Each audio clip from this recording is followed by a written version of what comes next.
I think I'll start. So, a very warm welcome to all of those who have come to today's meeting.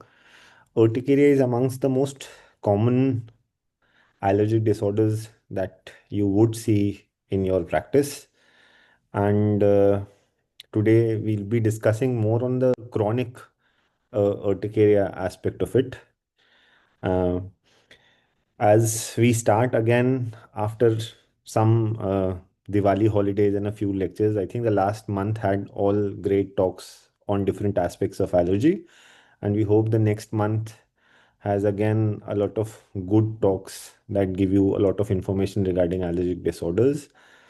And for those who have joined new, just to give you a little background, so the Rheumatology Association of Gujarat does an annual conference that is called as RACCon.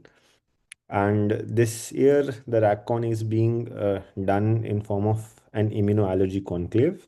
So in India, the training of rheumatology is through clinical immunology and rheumatology, whereas in most Western nations, it is clinical immunology and allergy and rheumatology separately. So in all of this, I think allergy did go into the backdrop of immunological forefront, and this is our effort so that most rheumatologists become better in managing allergy.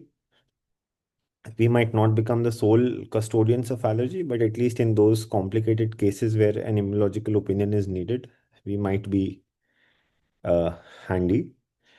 So, to take the meeting forward, we have two wonderful chairs today. We have Dr. Shabbir Chikani, who's one of the most senior most rheumatologists in Gujarat. He's also the ex-president of the Rheumatology Association of Gujarat. Uh, and we have Dr. Prashant Chotalia, who's another wonderful rheumatologist that we have. He works in Surat. Chikani sir works in Rajkot. So, over to you, Shabbir sir.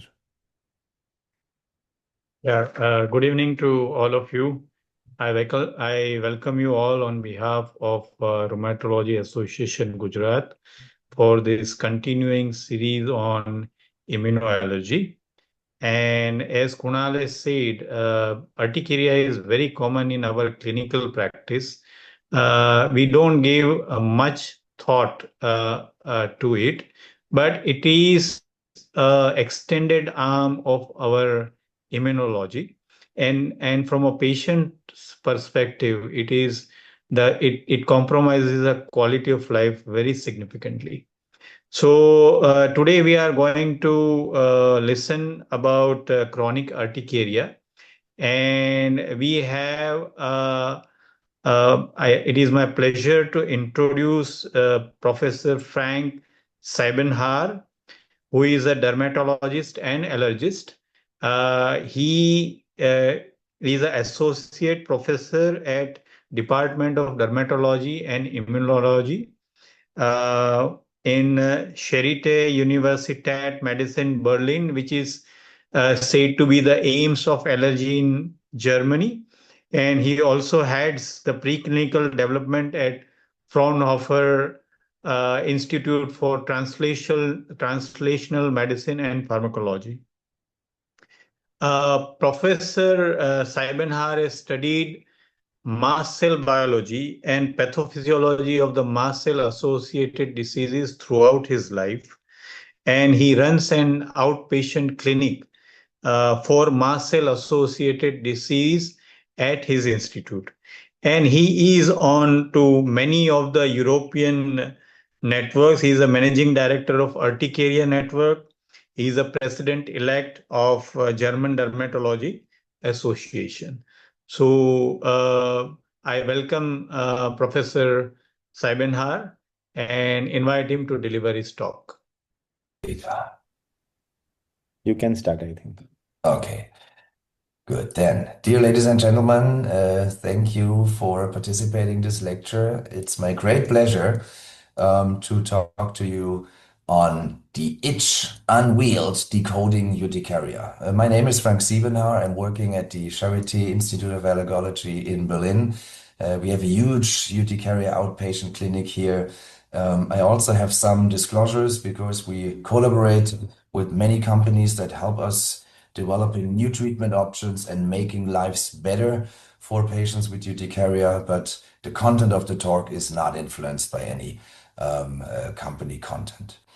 So what is chronic urticaria? Chronic urticaria basically consists of two major symptoms, which is either itchy wheals and or angioedema. So there's patients suffering from either or both.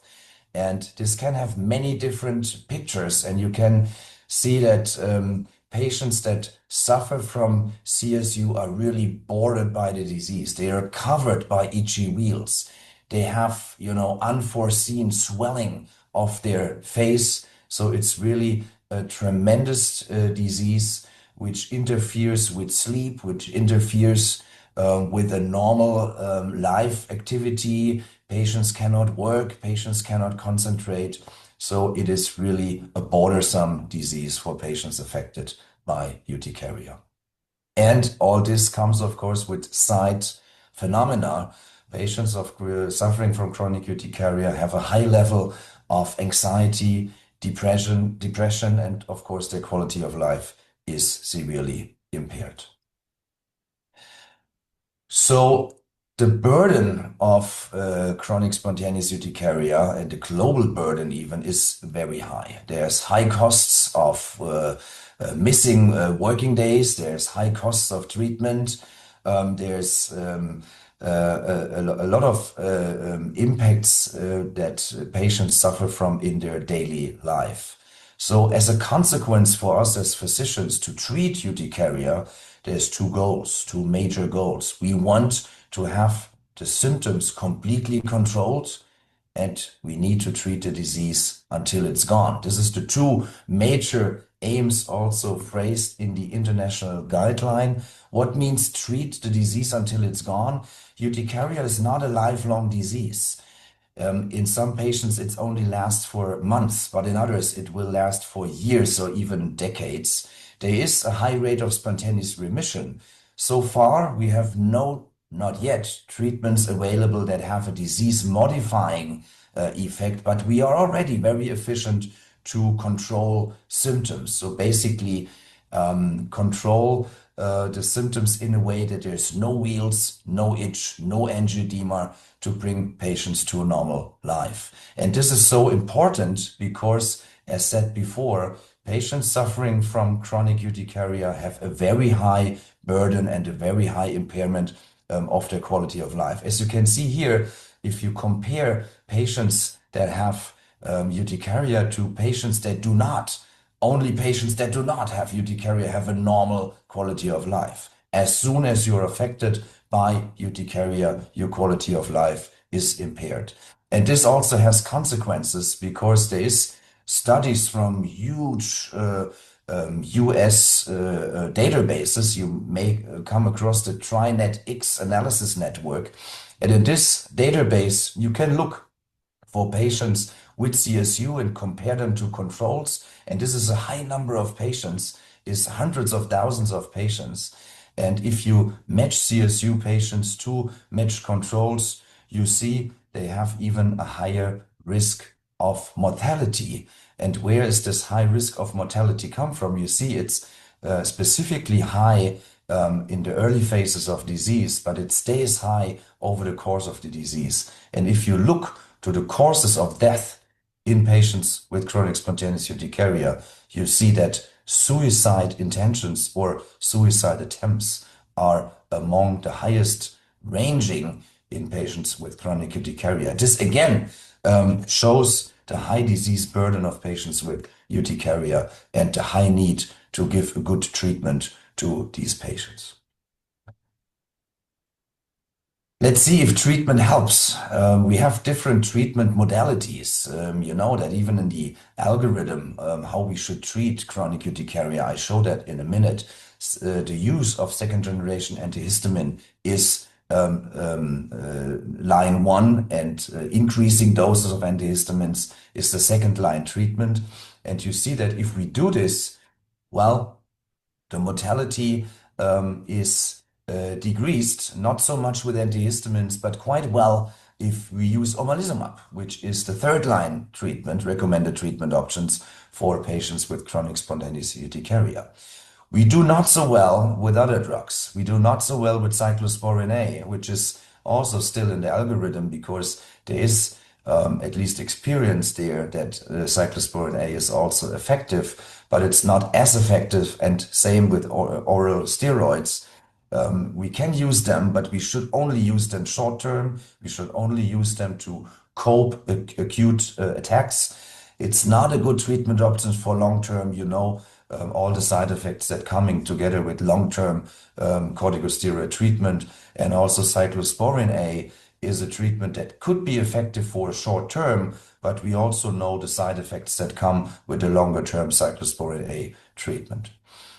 So here's the currently still valid treatment algorithm, how to treat patients with chronic spontaneous urticaria. As said, first line is the use of antihistamines and also a higher dose as recommended. We have studies for almost all second generation antihistamines that show that a higher dose, up to fourfold the recommended dose, is more effective and it's still safe. And it's a good treatment option for about half of patients with chronic spontaneous urticaria, and you get them to control. The other half need more advanced treatment options, and omalizumab has been in that treatment algorithm for more than 10 years now, and we have good experience. It's a safe drug.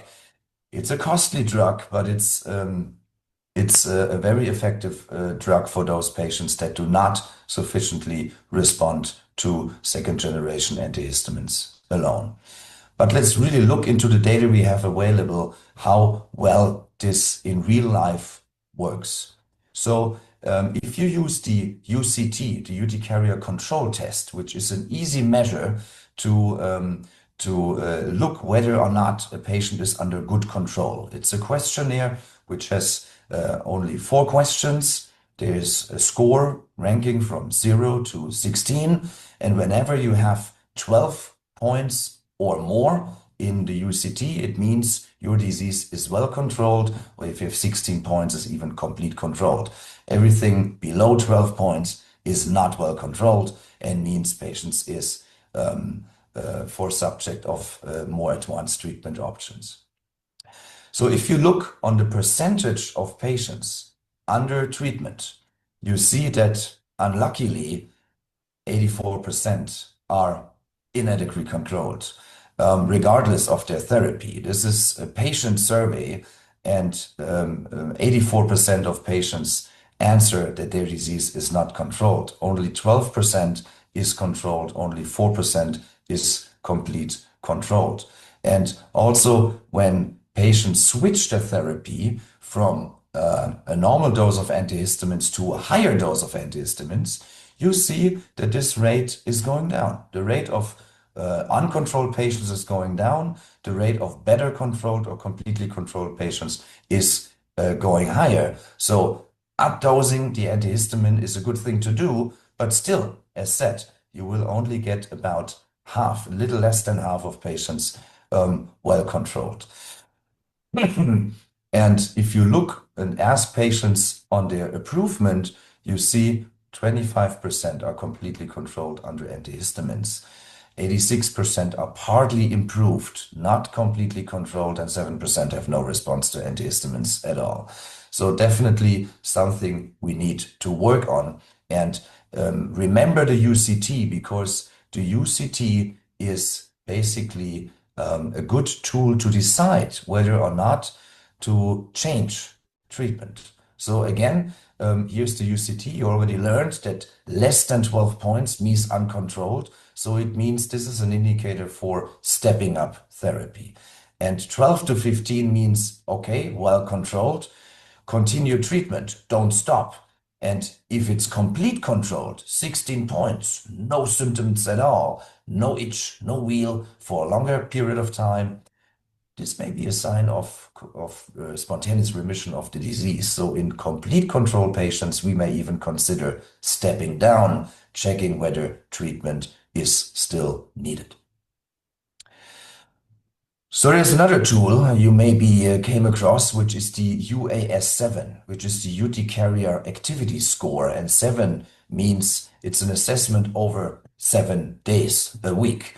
And there's two components going into the UAS7, which is the intensity of itch on a 0 to 3-point scale and the number of wheals, 0 to 20, 20 to 50, more than 50, also on a scale 0 to 4. So there's a complete weekly score of 48 points.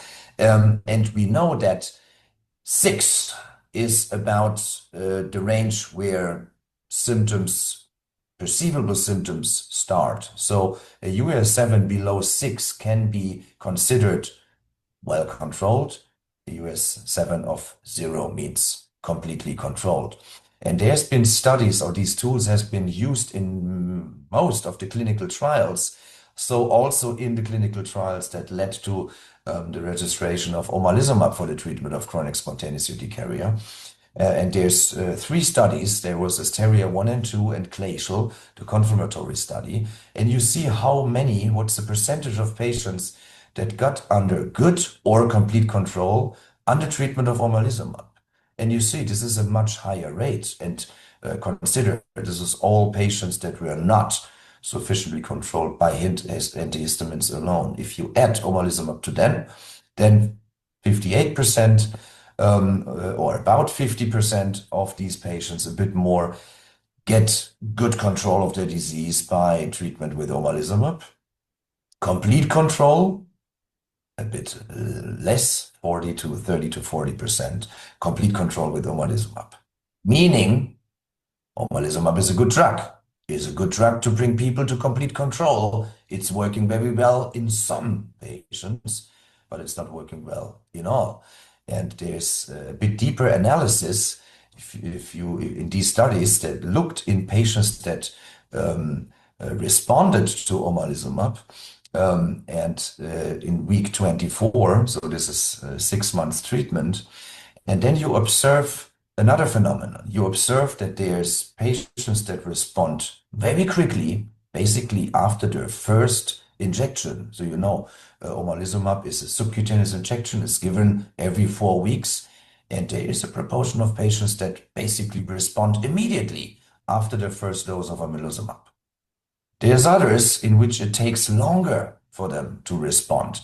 2 to 5 injections, meaning 2 to 5 months until they respond. So if you start omalizumab in your patients, don't give up too early because we know that there's late responders. There's also a proportion of patients, as you can see here in the red, they do not respond at all. So, but what is about the fast and the late responders? Can we predict whether a patient is a fast, a late, or even maybe a non-responder to omalizumab before we start treatment? Let's first look into these patients a bit more precisely. So if you compare patients that respond to omalizumab and look whether they respond quickly within the first week or they respond later up to 5 months.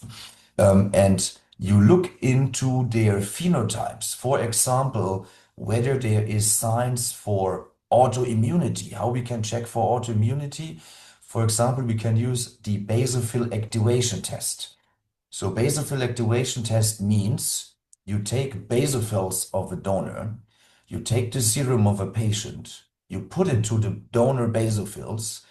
If the serum of the urticaria patient contains antibodies that bind to the basophils, and then you come again with the serum as a stimulant, then you see that some patients show activity of their basophils and others don't. And those who do, this is the white dotted line, patients, they do respond to, or they show a positive basophil activation test. As a sign of autoimmunity, you see that those are the patients most likely to respond late to omalizumab, whereas the negative patients, they have no sign of autoimmunity. Those are the ones responding faster. So is Is there other signs we can look for? Because the basophil activation test is quite, work and time consuming to do. It's not everywhere available. So what other markers we can use to predict whether patients may respond to omalizumab, yes or no? And one easy accessible lab parameter is the total IgE. So if you look to the total IgE levels, and compare whether patients with specific IgE levels are non-partial or complete responders, then you see that the higher the IgE is, the more likely patients come to a partial or complete response. But what means high IgE? CSU patients do not have super high IgE. Their IgE is much, much lower than compared to patients that, excuse me, have other allergies, for example, like hay fever or atopic dermatitis or food allergy. So the total IgE level per se is not super highly elevated, but you can still distinguish within the group of CSU patients whether the IgE is high normal or low low. And the high normal is in median about 150 kilounits per liter. It's not super high, but it's higher than in the non-responders. As you can see, it's only about 20. So vice versa, you can say high IgE is good, whereas low IgE is bad. The lower the IgE is, the more likely your patient is a non-responder to omalizumab. So only looking for the total IgE in patients, it's not 100%. It's not black and white, but can give us an estimate whether patients have a good chance to respond to omalizumab, either as a partially or complete responder, or if there's a higher chance for non-response. So low IgE is bad in terms of predicting the response to omalizumab. Okay, having said that, there is room for improvement. And the second half of that lecture, I would like to look on the horizon. What is coming next? What will improve the treatment of patients with chronic spontaneous urticaria even more? And let's look what's out there. So in the center of the pathology of chronic urticaria is the mast cell. We know that's the activation of mast cell and the release of mast cell mediators that cause the signs and symptoms of disease. It's histamine, of course, but it might be more than histamine that causes wheals and itch and angioedema, because we cannot treat all patients well by using even high doses of antihistamine. There might be other markers involved.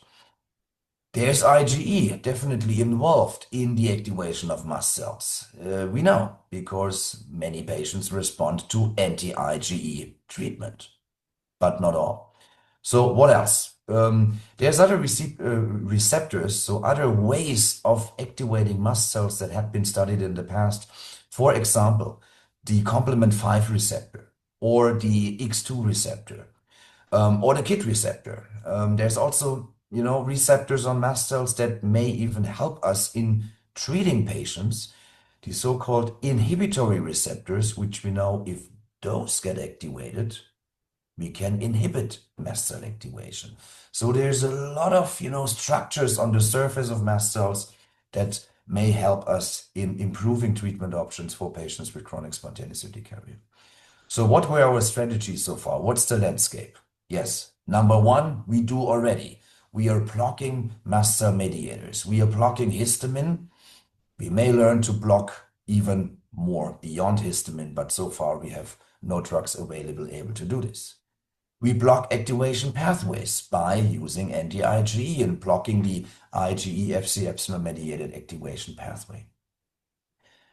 There's already drugs available, not yet far developed in clinical trials, but they are coming, investigating the efficacy of drugs that either inhibit the X2 receptor, which is another way to activate mast cells, or the C5a receptor, which is an additional way of activating mast cells. And we're looking very much forward how these clinical trials will do and how effective those drugs may be in the treatment of patients with chronic urticaria.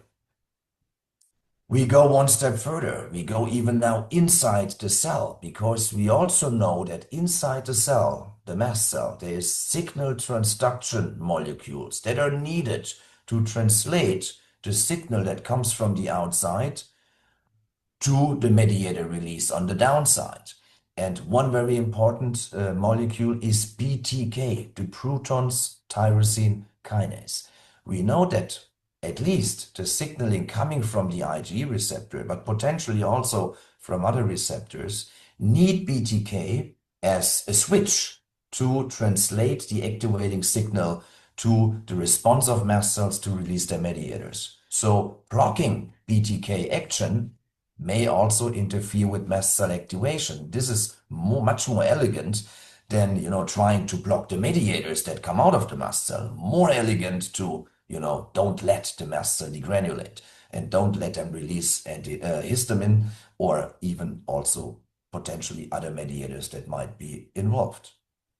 What else? I talked about the inhibitory receptors, and there's already also antibodies available, treatment targets available that bind to these inhibitory receptors. For example, cyclic 8, cyclic 6, CD300A. This is all inhibitory receptors to which antibodies are available and in which also clinical trials are currently undertaken to look for the efficacy of these kind of drugs in the treatment of chronic spontaneous urticaria.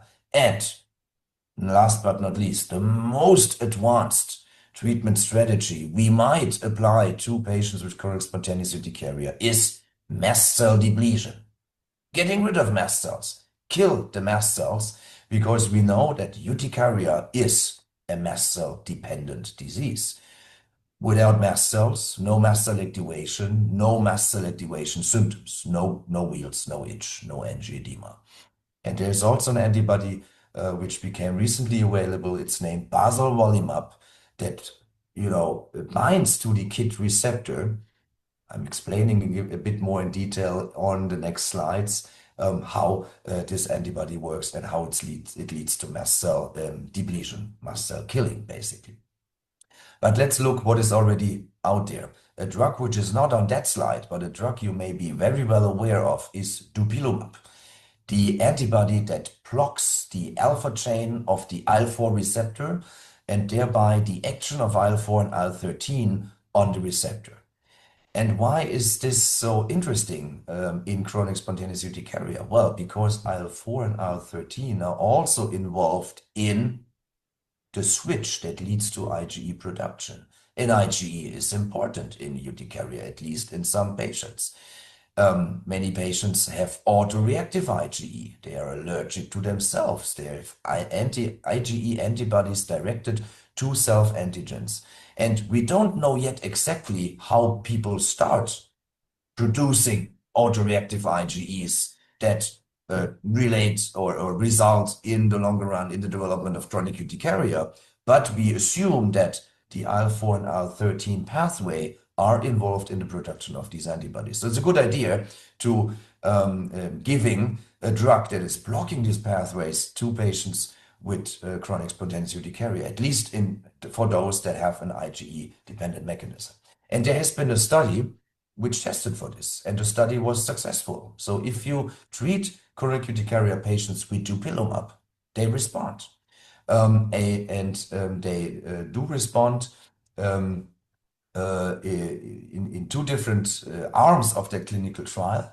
So there have been patients that have never been treated with omalizumab before, and there have been patients that had been treated with omalizumab, but did not come to complete response.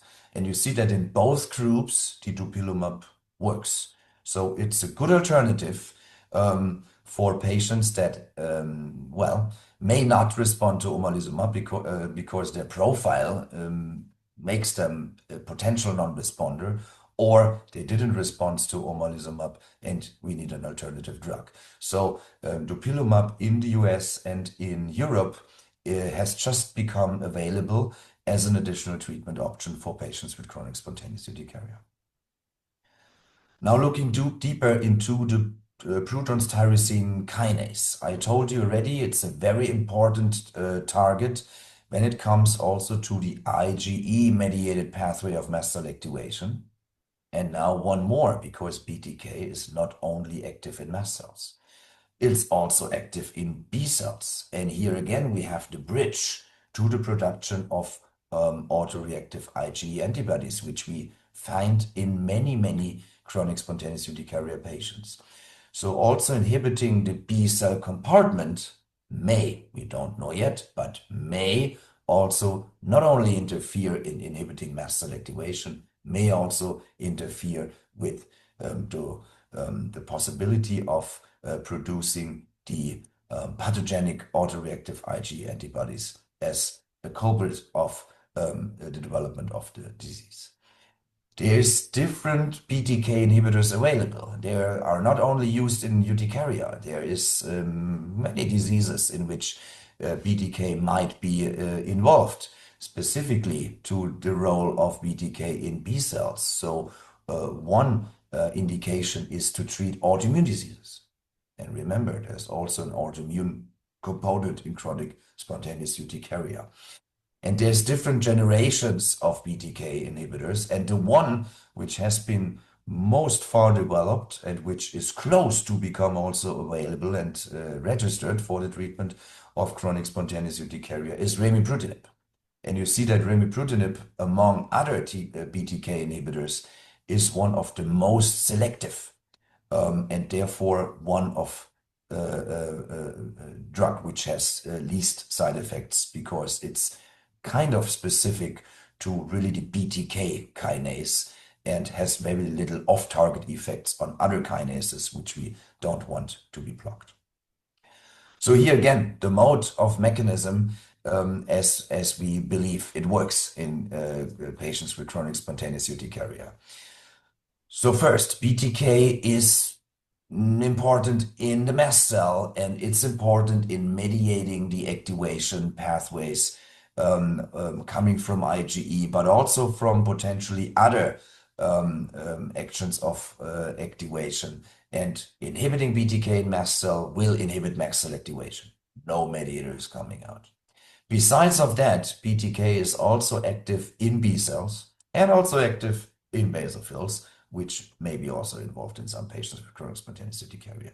So there's a triple mode of action, a triple targeting of this drug, and all these three targets may, consolidate in a better efficacy of patients with chronic spontaneous urticaria, specifically in those which have an autoimmune phenotype, of which we know that they are least responders to omalizumab. So a good alternative for patients that have low IgE, but also for those that have high IgE, because both pathways are addressed by the BTK inhibitors. And let's look to the clinical trials. There have been two trials going in parallel, REMIX 1 and REMIX 2. And you see for the first 24 weeks, there was a treatment arm, which is the dark blue line, and a placebo arm, which is the gray line. So don't wonder, there's always placebo effect in patients with chronic spontaneous urticaria for several reasons. First, you're getting something. You don't know that's a placebo, and you are at hope, and you may, rate your symptoms a bit better than before. So those are mathematically phenomena. Don't look to them. So, but the important is the difference between the two lines. And you see that patients are on remibrutinib respond much better than the placebo arm. And then on week 24, all the placebo patients switched to the treatment. So they were also given the BTK inhibitor. And you see, whoop, immediately after they switch to the drug, they also improve, and they improve as much as the patients that had been on treatment from the very beginning. And the same was shown in the 2 parallel studies. This is a strategy what big companies do at the moment, that you do not only 1 clinical trial, you do 2 independent trials in parallel to even give a higher quality of the data that come out from these 2 independent studies that are running under the same protocol. And let's look at the number of responders. How many patients get a complete response, or at least a sufficient response? No, it's a complete response, because those are the percentage of patients reaching a UAS 0. Remember, UAS 0 means no symptoms at all, complete control. And it is about half of the patients again. So not all. See, we need to learn even more about the pathogenesis of chronic spontaneous urticaria. Because even with a drug, that inhibits mast cell activation, that inhibits the production of auto-IgE antibodies, still there's some patients that do not well respond to these treatment options. But the benefit of remibrutinib is that we don't have the phenomenon of fast or late responders or non-response to omalizumab. In these group of patients that respond to remibrutinib, there's also patients that have not been respondents to omalizumab, which you see here. The omalizumab experienced patients, meaning they had no control of the disease by being treated with omalizumab, show the same rate of efficacy than patients that have never been treated with omalizumab before. So for omalizumab non-responders, or for patients that have a profile that is prone for a non-response to omalizumab, remember, low, very low total IgE, are perfect candidates for treatment with remibrutinib. Safety is always a concern with new drugs, but you see there's not much of, let's say, there's no severe side effects, and most of the things that have been observed are very similar in numbers if you compare remibrutinib to placebo. The only thing which is a bit higher is the occurrence of petechiae, but they were not severe. Patients didn't get off treatment because of that. And why petechiae are coming, we are not so sure. Maybe there is still off-target effects of remibrutinib, which interfere either with blood vessels or thrombocytes. There were no bleeding adverse events, but something is happening there, but it's not severe, but something we have to look for in patients we are treating with remibrutinib, BTK inhibitor. Let's come to barzolvolimab. Barzolvolimab is the anti-KIT antibody, which I have been introducing to you a bit earlier. And again, how does that work? Barzolvolimab is an antibody that binds to the outside of the KIT receptor. So what is the KIT receptor? Remember, the KIT receptor is expressed on all mast cells, and it's needed for mast cells to survive. Without the KIT receptor, we wouldn't have mature mast cells in our tissues. And the natural ligand of the KIT receptor is stem cell factor, abbreviated SCF on that slide. So normally the KIT receptor needs the binding of the stem cell factor to make mast cells survive, to make mast cells differentiate in the tissue, like the skin, to become mature and fully functional mast cells, and to be good mast cells. If now the antibody binds to the outside of the KIT receptor, it prevents the binding of the stem cell factor. And by this, mast cells starve. They don't have enough to eat. They need the stem cell factors to survive. So since this is a blocking antibody, the result will be that mast cells are dying. And this indeed happens. If you look into the skin of patients that have been treated with barzolvolimab, you see that after a while, and we looked here after 12 weeks, their mast cells in the skin are completely gone. And it starts quite early. Here you see that after 1 week of treatment, it starts already. And then after 4 weeks, their number are already very low. After 8 weeks to 12 weeks, they're completely gone. And this is after a single treatment with that antibody. And here comes the first proof that chronic inducible urticaria, so urticaria that comes by a physical trigger, like cold in cold urticaria, or friction in symptomatic dermographism, are 100% mast cell dependent diseases. You see, there's not many patients treated in that first clinical trial with barzolvolimab, but all patients responded. All. 100% response rate. You see that in cold urticaria and in symptomatic dermographism, if you get rid of the mast cells in the skin, you get rid of the disease.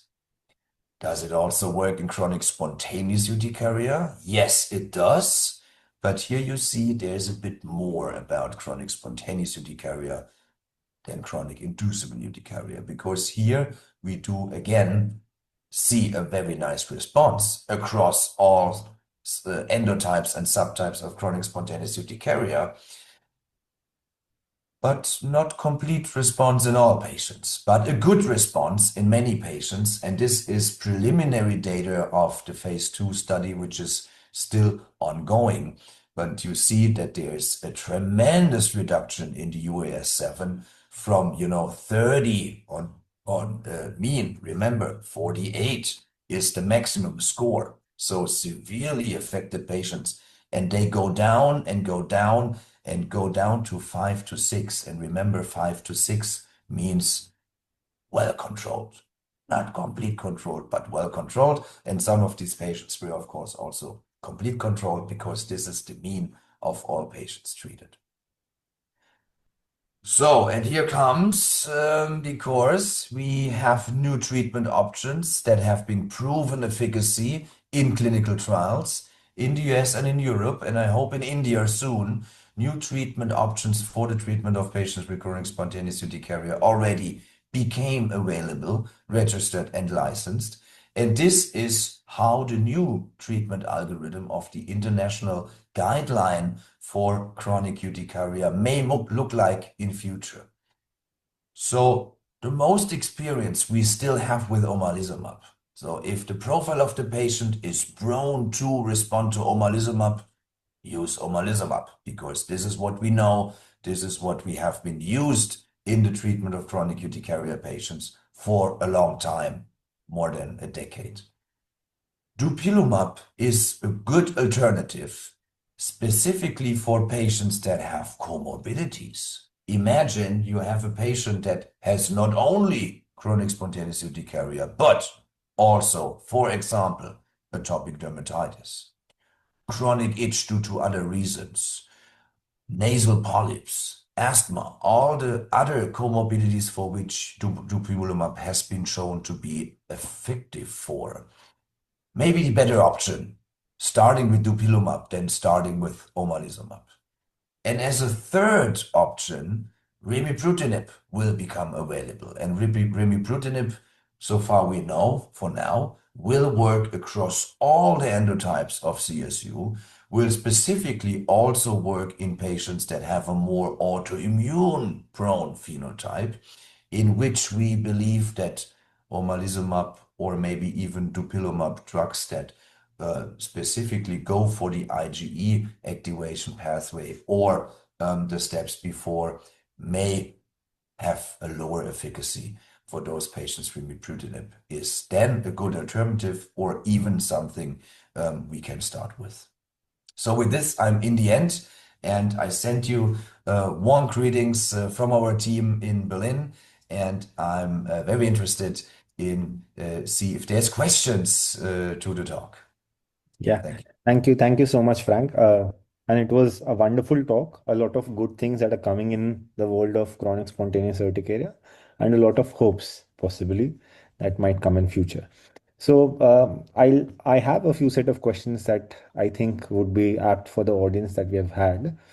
And we see that a lot of antihistamines are combined in the treatment of urticaria. So you would have a first generation antihistamine that would be used in the night, whereas the second generation would be there in the morning and the afternoon. So Yeah. what is your take on that? Yeah.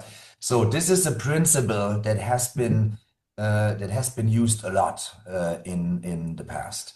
And of course, it depends on what is available. It depends also, how much antihistamines you can prescribe.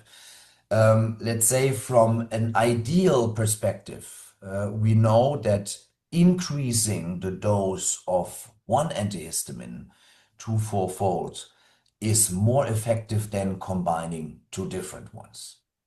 And we have also data that although you give the first generation antihistamine tonight, there is, in many occasions, because first generation antihistamines are not only antihistamines, they are dirty drugs.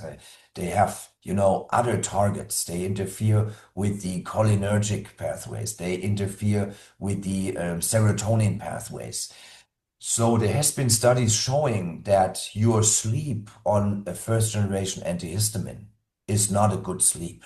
It interferes with your, physiological sleeping phases, and that many patients, having a hangover, they feel drowsy, almost like having drunk alcohol, after they haven't taken a first generation antihistamine, even if they were taking it a night before. So I would try to avoid them if possible. If there's no other way, if this is the drug which leads to control of your patients, it may still be better than suffering from chronic spontaneous urticaria symptoms. But if you can avoid them, it may be better to avoid them and go to alternative treatment options that have a better safety profile. That's the message that we probably want to give off, that they can use the second generation antihistamines at 4 times the recommended dose and then try. And if that is probably not responding, then only consider the possibility of a first generation antihistamine. Yes. There's also a school of thought that does say that you can use the H2 blockers along with an antihistamine. Yeah. Whether it has any clinical relevance, or Yeah, that can. that's a very good question. So also I grew up with, we give H1, we give H2, we give leukotriene antagonists. This was 20 years ago. That was our standard triple therapy to start with. If we, let's say, we have not a great body of evidence, and this is the main reason why these drugs do not make it to a guideline treatment algorithm, because this is based on what we have evidence for. To my personal experience, I have never seen a patient suddenly becoming complete controlled by adding an H2 blocker or by adding leukotriene antagonists. Not saying that there's not, exceptional patients in which that could be helpful. You may try if it's available, but don't expect too much. And, if you look for the evidence we have, for example, for leukotriene antagonists, which we know leukotrienes are mainly released from lung mast cells, there is a good role which we have understood of leukotrienes in asthma. We are not so sure about the role of leukotrienes in chronic urticaria in the skin. Same is true for the H2 blockers. Most of the H2 blockers are expressed in our gastrointestinal tract. There occasionally you will find an H2 receptor in the skin. But if you compare the number of H1 receptors to the number of H2 receptors, their role may be minor. Again, you can try, but don't expect too much. And see, there's just not a good body of evidence. There's no clinical trials that have been comparing H1 plus H2 versus H1 alone. But as said, from the experience, a really severely affected patient will probably also not come to complete response by adding an H2 block. Well, another question is that how do you assess which patient is going to have their urticarias longer as compared to months? So, is there any way that we can identify that this patient will have his urticaria for years, whereas this patient will have it for months? Yeah, also a good question. So let's say never 100%. We do see different disease courses among the different endotypes. There's a tendency. So those patients that having a more autoimmune prone endotype, so meaning those having low IgE, those having a positive basophil activation test, or having an autologous serum skin test, which may be positive, are the ones that are believed to have a longer disease course, a more severe type of disease, worse quality of life, less disease control, higher symptom scores. But it may be because those are the endotype of patients we didn't have good treatment options for in the past, because those are the ones but less well respond to omalizumab. Maybe this will change in future, coming, to the additional treatment options that also work better in those type of patients, and maybe there is disease modulatory effects of the drugs we are not yet aware of. Maybe being under good control on omalizumab or any other drug that brings you to complete control shortens the disease duration. Could be possible. We don't know, but we have, experienced, after having seen for a long time patients that had a urticaria for 10 years, for 20 years, many of them in our outpatient clinic before the OMAR era. And since we put them on OMAR, or since we start omalizumab treatment early in patients, I must say we haven't really seen a lot of patients that need their omalizumab treatment or their, treatment that are completely controlled with for 20 years. There's some patients that do, but it's a minor portion. And my impression is that this portion of patients are much, much lower than the portion of patients we have been seeing on high disease activity for decades. Okay. Yeah, thank you. There are two specific treatment modalities that are probably India specific, and I'm not so sure if you know them, but there's something called as an antihistamine immunoglobulin injection that we Yeah, give here. And there's yeah, also the auto serum injection therapies where you yeah, take out your own serum and yeah, give it yeah, chronically. Any yeah, comments on their veracity or their use, because they're quite popular in this country? yeah. You don't. Let me start with the second one.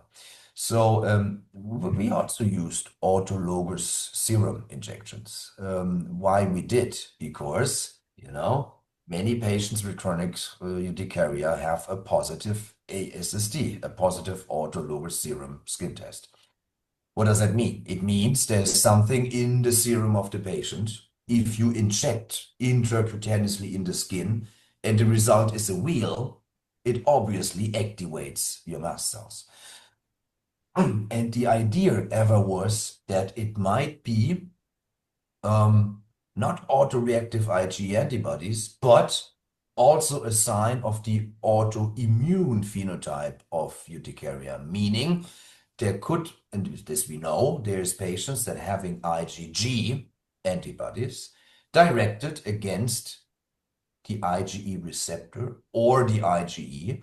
So in both ways, it can cross-link the IgE receptor, either by the receptor itself or the IgE would sit on it, and lead to a mast cell activation that results in the development of a wheal on the skin and chronic urticaria. So the concept of using autologous serum injections is like a vaccine, You try to tolerate people to these antibodies, or you try to induce antibodies, blocking antibodies. So let's say it that way. I think it's reasonable to do, having this kind of pathogenesis in your mind. It's cheap, it's available everywhere. We have done it in the past. We never did really a controlled clinical trial. So there is a proportion of patients that tend to respond to that treatment. But experience we have, are from uncontrolled settings. So there were never head-to-head studies. We never injected patients with saline, for example, because it's unethical to do. And we never did that really in a planned controlled clinical trial. What want I say with that? Again, little evidence that it is a specific treatment or disease modality we're inducing here, but the experience says patients respond. So if there's nothing else available, if other treatment options cannot be afforded, if your patient is a type of patient that likes these type of treatments, yes, please try. If you're successful, good. But if you're not successful with this, and if I'm saying not successful, you should expect a response within 3 to 6 months latest. And having urticaria for 6 months, is already very bothersome. So make sure that your patient really responds to what you do. And if there's no response, consider alternative treatment options for your patients. So the other thing was regarding histoglobes, so antihistamine immunoglobulins. Antihistamine immunoglobulins. Yeah, this is something we haven't available here in Europe. So I must say I have no personal experience. And I mean, I believe the idea is, of course, to block histamine, to fish histamine out at the moment it gets released from mast cells to prevent the histamine to bind to the receptors, or also, try to also induce a type of tolerance of the end organs to become more resistant to the histamine which is released from mast cells. Actually, I can only say the same as I said for the autologous serum injections. I don't know if there's clinical trials in India, Kunal. Maybe you need to educate me, but if there's no controlled clinical trials, let's see this as an alternative treatment option. Let's see this, which might not be wrong, which is not just recommended because of the lack of controlled clinical data and evidence. If you don't have anything else, if this is the easiest accessible, if this is what your patient likes to start with, or you both like to start with, try. There's no right or wrong here. But again, if you feel after a short period of time there is not really a response, don't let your patient suffer longer, much longer from the bothersome symptoms of urticaria, and also then consider alternative treatment options. Probably the message we wanted to give with both these questions is that there are better therapies with proven track records available, and people can actually try the ones that are more effective in clinical trials before trying the alternative therapies. There is a lot of pharma pushed by the histoglobes specifically, and the Okay. point is that probably not as wise a decision if you are using it upfront in your patients. Uh, Exactly. Let's say we can only speak to what we have, and what we need to say is there's no evidence from controlled clinical trials that these treatments work. Doesn't mean that they cannot work, but this yeah. is what you have to say. So, the problem again with the healthcare system in India is it's not completely insurance based. Yes. Especially outpatient treatment is to be taken by the patient's own purse.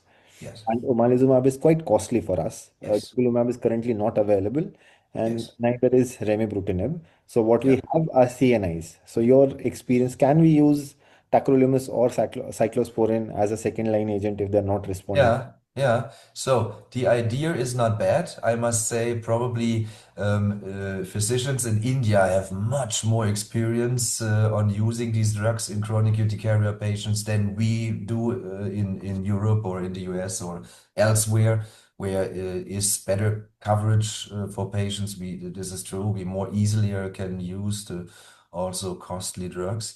Yes, I mean, they are also mentioned in the guideline as alternative treatment options, of which we have no control clinical data available. This is why the algorithm doesn't recommend them. But we call it the box of Pandora. There is a lot of treatment options in of which we have partly even very good experience of treating patients with chronic urticaria. Let's see, those are treatment options that are a bit more complicated, They can be effective, but we know that they also come with a higher rate of side effects. So if you use tacrolimus or methotrexate or cyclosporin, which is even still in the algorithm, you need to monitor your patients, right? You need to look if they're doing fine. You need to some occasions control their blood counts, to not harming them more than helping them, I mean, chronic spontaneous urticaria is a very bothersome, but not a harmful disease. So we need to make sure that we are not harming our patients by the treatment we give to them. So we have JAK inhibitors that are more easily available, and generic JAK Okay. inhibitors like upadacitinib and tofacitinib are Yeah. available in India. Any data Yeah. on these two drugs in chronic spontaneous urticaria? Yeah, well, we were hoping for, but I must unfortunately say they're not as effective in chronic spontaneous urticaria. Why? Because JAK is very important in T cells, is very important in immune cells that belong to the acquired immune system. And if you use JAK inhibitors, what you do, you mainly block pathways that lead to cytokine production, like, interferon gamma, TNF, IL-1, all the cytokines of which we know are involved in atopic dermatitis. Okay. But a patient with atopic dermatitis gets atopic dermatitis. Their signs and symptoms of disease is eczema because these cytokines work on the keratinocytes, make a chronic inflammation, and that's a different type of inflammation than we see in chronic urticaria. And in chronic urticaria, first, these cytokines are not the culprit of disease. They're not, leading to Wheals, itch, flare, angioedema, and chronic urticaria. And the JAK inhibitors are present in mast cells, but as said, we are not blocking the mast cell degranulating pathway that it's the pathologic threat of urticaria patients by giving JAK inhibitors to them, unfortunately. Okay. Thank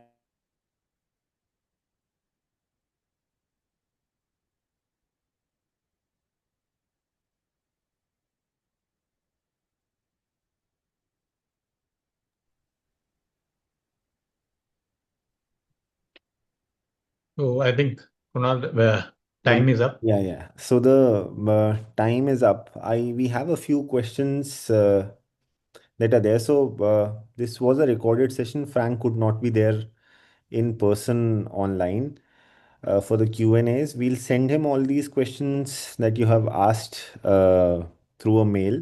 He'll also be coming in person at the meeting, so you could get a chance to talk to him when he's there.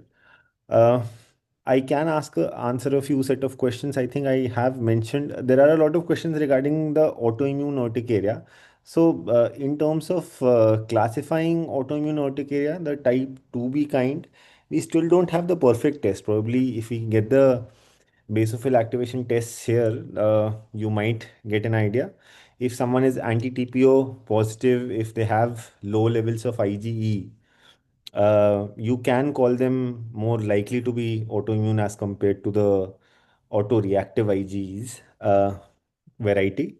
But what usually is the problem regarding them is we still don't have the correct classification to effectively tell what kind of patient will respond to what. Most patients do respond well to tacrolimus or cyclosporin. The dose for cyclosporin for urticaria is about 5 milligrams per kilogram. So for an adult, it comes out to be about 300 milligrams. And for tacrolimus is between 3 to 4 milligrams per day. So that's what we use. Most patients do respond quite well. The first step still always remains that you give them antihistamines at full dose, that is 4 times the recommended dose that there is. And most of the times, so about at least 60 to 80% patients, if you're seeing an allergy clinic, will respond to antihistamine doses, 4 times the recommended dose. The ones that don't, you can give them an option of tacrolimus cyclosporin versus omalizumab.